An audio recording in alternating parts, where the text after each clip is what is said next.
Hello everyone, and welcome back to the Skulk, continuing the story of Winds of Change. Now, even though I'm probably going to put the note in the last episode, when I listened through it, yeah, I got a new mouse, because my last one was double-clicking, being very irritating, but the beauty of that last mouse was that its click was quiet. This mouse, it works, but it's a loud click. So I apologize. Alright. I guess we're going down. By the way, I'm trying out putting the mouse on my lap. I don't know about if the recording is picking up a loud click. So, I am so sorry if you keep hearing clicking. I can tell it's going to be irritating, but I can't do anything about it. Sorry. Oh, we have a new map. We have a new map of the undergrounds. The tunnels. The exit. Main entrance. Persona quarters. Crew quarters. War table.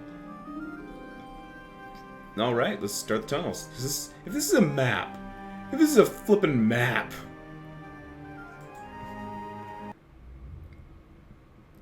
After we enter the door, we spend a few minutes descending into darkness. Soon enough, however, we reach an area with torches lighting the way. You know, even though, yes, it's good that you have that, but if you're having a long walk ahead of you, how are you keeping these things lit? I'm pretty sure it takes a lot of oil or something to keep these things burning. It seems to mark a path straight forward. This is supposed to be it. Wow, it's so dark. I can't even see where I'm going. Just give it a few minutes. Your eyes will adjust. I remember my first time down here. I was terrified. He presses his back against the wall and waits. We all do the same and wait around until we see. The torches only help so much. We put a majority of them in our actual HQ. Basically, we only have them down here to... He cuts himself off and looks further down the tunnel. Everyone quiet. Backs against the wall. Now! We do as instructed, and I notice an aura of fear overtake us. I stare down the tunnels and see a suit of armor that starts to emerge. White and gold, just like my vision. It takes slow, clunky steps. I look over at Valessa and Fortame. She's fine, and he's shaking. He glances back at me, and I nod, letting him know that things will be fine. It isn't much longer until the suit of armor reaches our location. It stands between all of us as we press ourselves against the wall. It's almost like I can't see. It has no idea.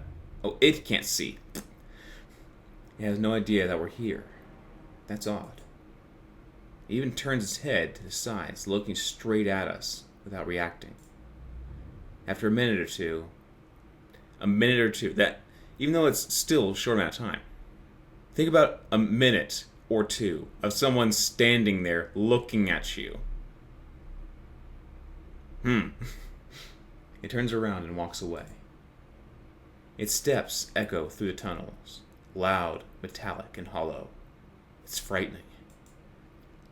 But when it's far enough away, we all sigh and stand at ease. We're safe now. What was that? The Triumvirate's honor guard. They're the ones that built this underground complex. We find it best not to interfere with their efforts in any way. Why is that?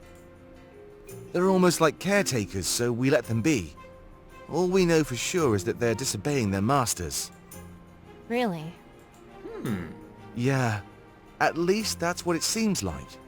Rather than search for the idol, they built a utopia. I think that was the choice of the spirits inside them. Spirits? Yeah. They were created by the Blade of Exodus. The spirits inside are victims of their vicious occupation. You mean the thing I'm holding on my back? Right. Then it's just like the seer said.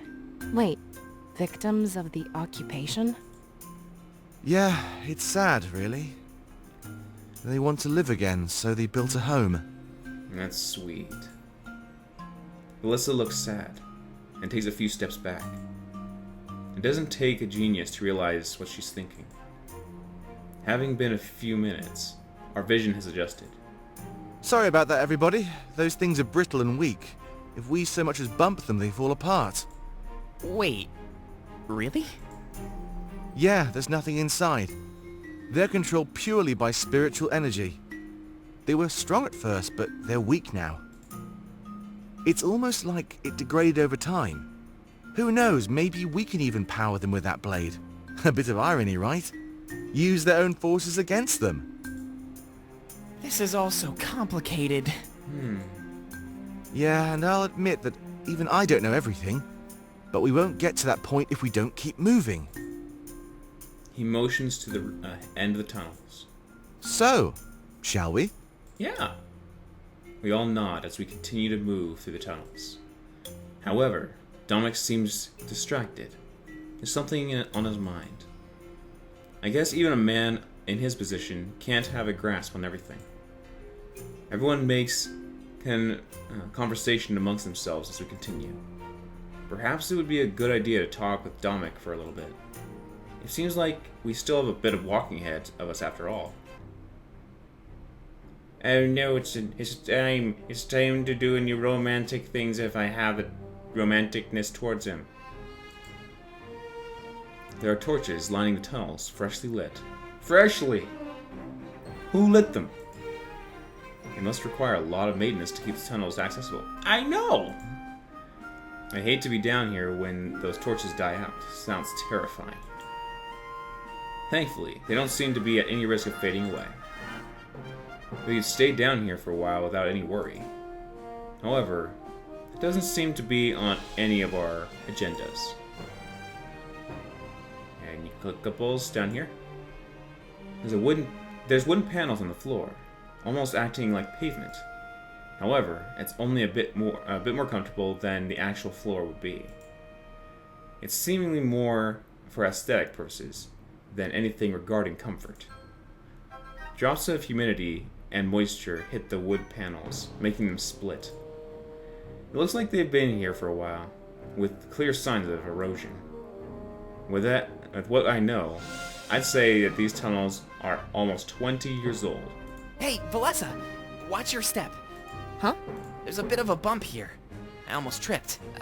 Don't worry. I'll be fine. A few moments later, she trips. It was a clear sign that she disregarded his warning. He laughs and keeps walking forward, highly amused. Let's not talk about this. Sounds like a friend of mine. I could see a makeshift doorway at the end of the tunnel.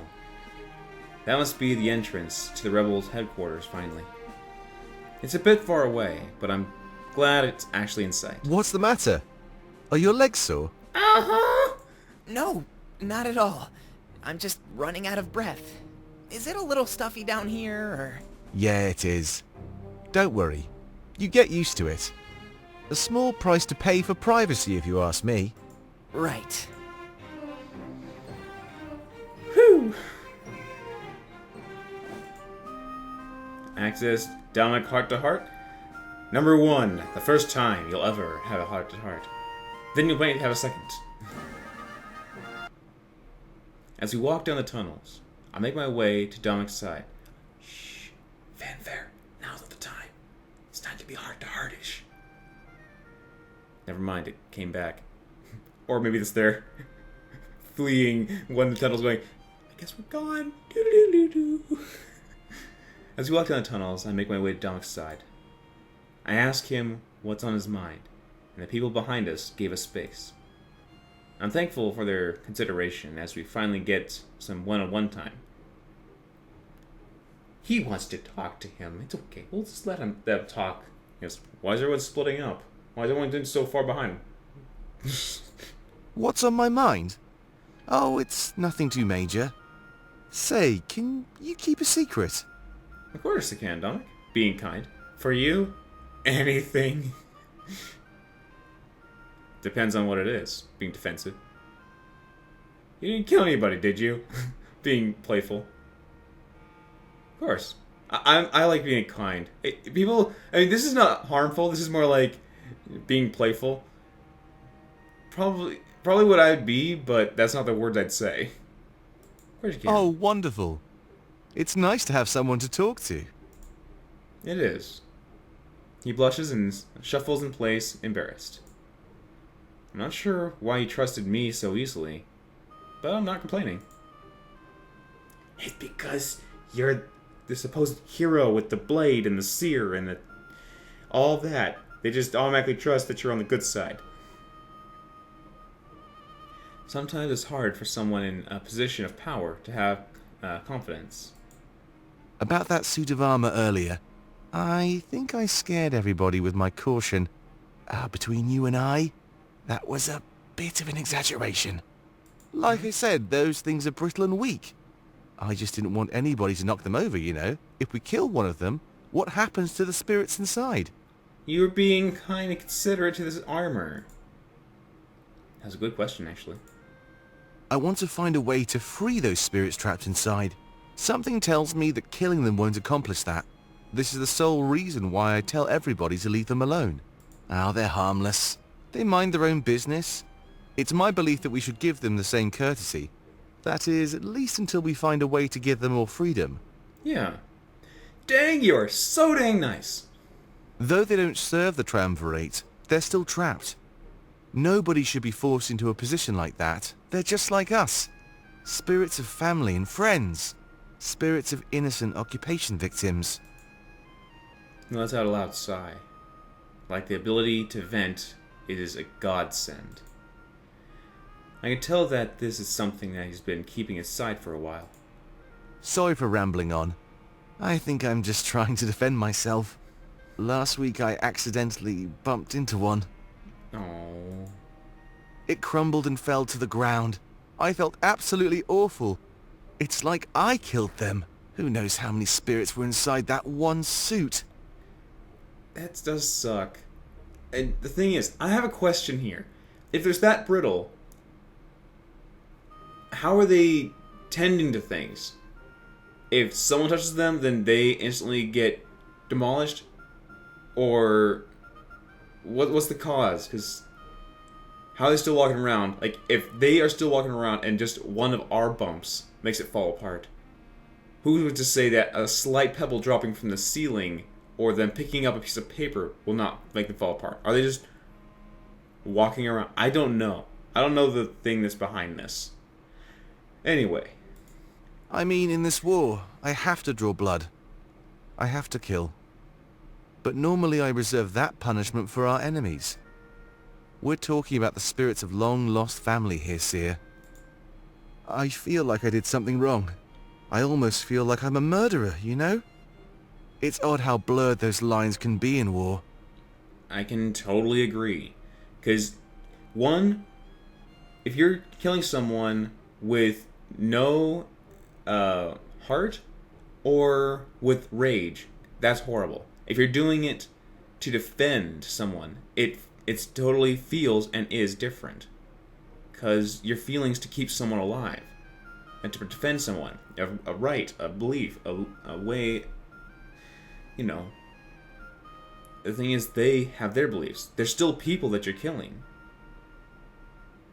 You're not wanting to kill them. But if you don't kill them, they'll kill you and those that you think should be defended. It's horrible.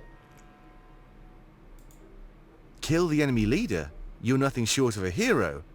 But kill a citizen going about their business? You're a monster. Maybe at the end of the day, that's what we are. Monsters. It's war. Mortality is always gray. More than a hero to me. Yeah, you're not a monster. You're not. Maybe once this is all over, I'll believe that. I guess there's one big difference between us and them. When we rule the world, we'll stop killing. That's not us. I'm all for that. Now, I'm not romancing him, but I like him. I like him. He's awesome. His heart is so good. We continue walking.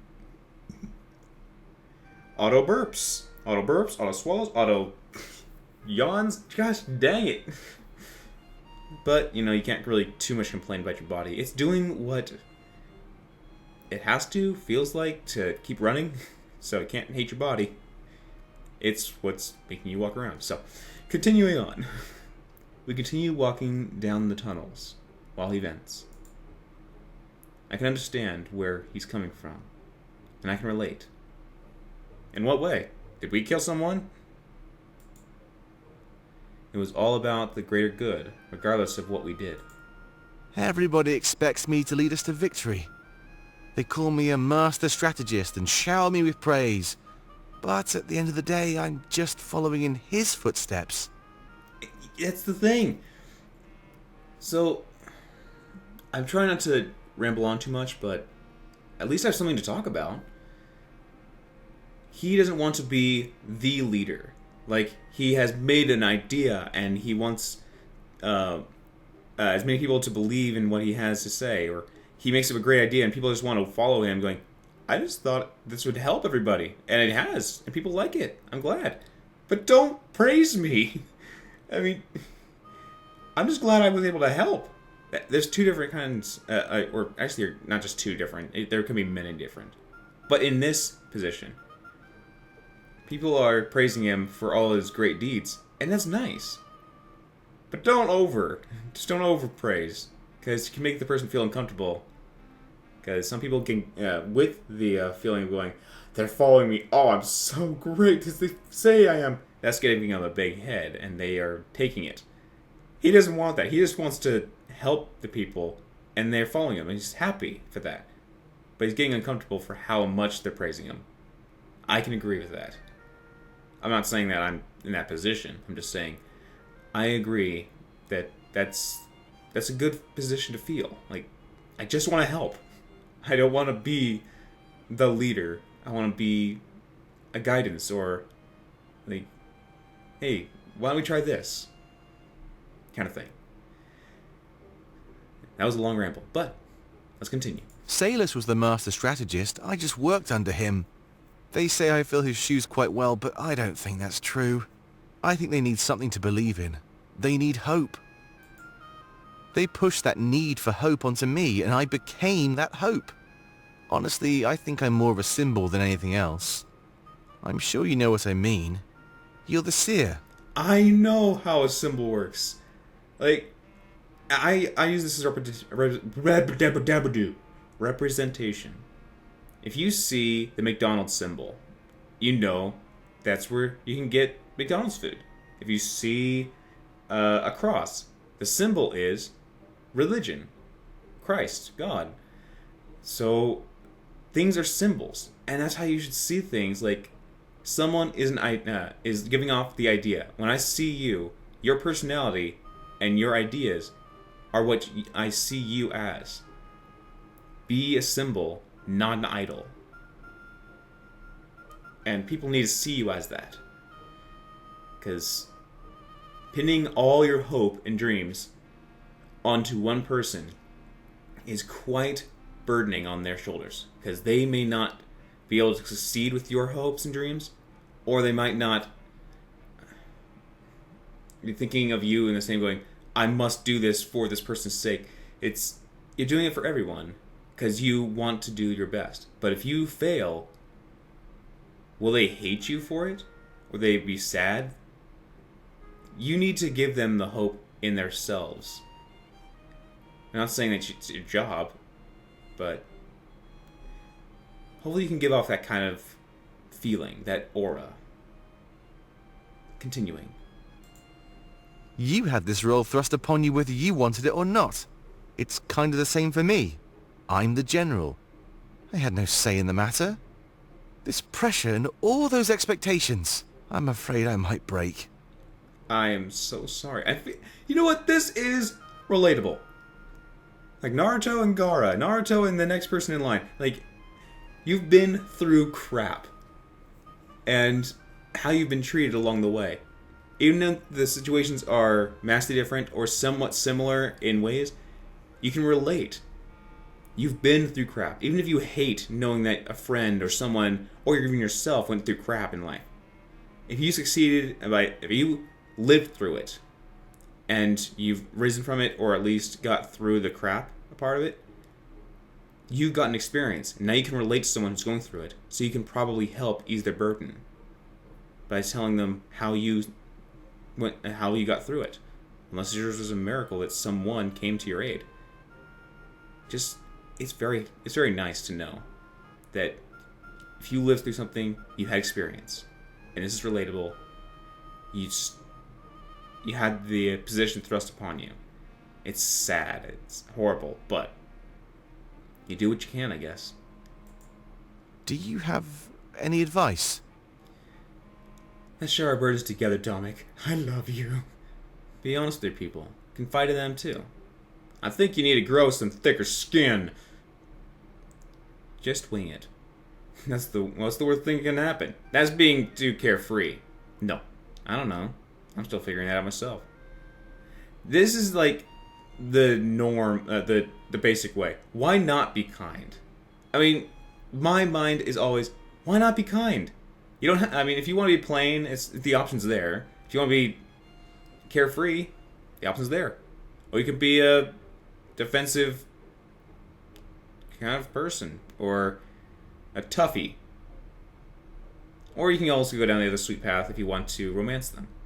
This is the path I usually, if only, want to go down. Because why not be kind? You don't think that would make them doubt? Their mighty leader full of stress and worry. I only told you because I thought you could relate. I can. But I guess honesty is the best solution. Maybe I should lower their expectations a bit, yeah? I'm just Dormek. I'm not some invincible symbol of hope. Yes, you have to let them know. Even though if you feel or know that it will drop their spirits on you a little bit, they need to know the truth and honesty. I am not a god. I am not the war chief that will lead you all to victory. I am just one person like the rest of you that took the opportunity and taking the role to help. That's it. I guess there's not much more we can do, huh? Perhaps we'll have some more time to talk later on. My doors are always open to you, Seer. I promise. It's Azure. But yeah, he gives me a slight smile, and we continue to walk. The end of the tunnel is growing ever closer. It seems like this leg of the journey was over. And we save. This is a great story. I love it. I don't know why I keep holding back by not recording. I do not know. I should really just take the time to record a little bit every day. If not every day, every other day. Just don't let time go by, because I want to get through this game, not to get it over and done with, so I can actually see it and share it with you guys. I know you guys can go through it yourselves too. Maybe you just want to watch my take on it. Like I want to watch Markiplier and Cry and everyone else. You want to see their perspective. So, I'm glad I can be here to read it with you guys, for you guys. Hey, why am I doing all the reading? Anyway, thank you guys for stopping by, and until I see you guys again, have a great day, everyone.